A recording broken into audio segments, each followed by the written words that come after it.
এই টাকাটা আপনারা মানে তাহলে এটা কভারেজটা কি ফুলফিল হবে কিনা যে ক্ষয়ক্ষতি বা আসলে প্রসেসটা যে একটু এক্সপ্লেইন করেন।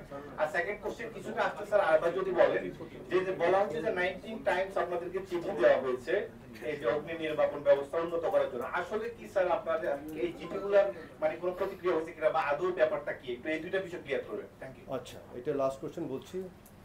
যিনি বলেছেন অথবা যার রেফারেন্সে বলছেন 19 বার এটা চিঠি দেওয়া হয়েছে, ওনার সাথে গতকাল আমার স্টেটের কথা হয়েছে।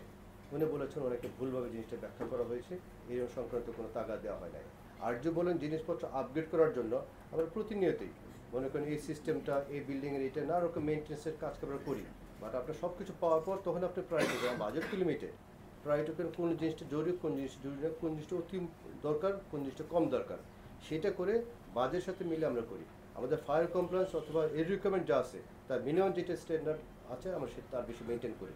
সেই মেনটেন করার জন্যই আমি বাদ বাকি জিনিসপত্রগুলো আপনার তৈরি হয়ে আসছে। বাট আমি আপনাকে বলতে পারি যে রেফারেন্সে বলেছেন তার সাথে 3% কথা হয়েছে, এরকম কোনো 19 অথবা যেটা আসলে সেটা। সুতরাং এর মধ্যে আমাদের একটা রিকোয়েস্ট থাকবে, আমরা একটা জিনিস যদি স্পেসিফিক না জানি, এই যে নানা রকম সোশ্যাল মিডিয়া স্পেশালি যে গুজব অথবা যে জিনিসগুলো হয়, এই দেশের স্বার্থে আমাদের সবার স্বার্থে এই গুজবগুলো যেন আমরা না ছড়াই। নিশ্চয়ই কারো ভুল আছে, আমার আপনার হয়তো কার অথবা হতে পারে অথবা নাও হতে পারে, প্রাকৃতিক দুর্ঘটনা হতে পারে, অন্যভাবেও হতে পারে, এটা তদন্ত করে তার মধ্যে আসুক, তার আগ পর্যন্ত আমরা গুজবের জন্য কান না দিই এবং গুজবের জন্য না ছাড়ি।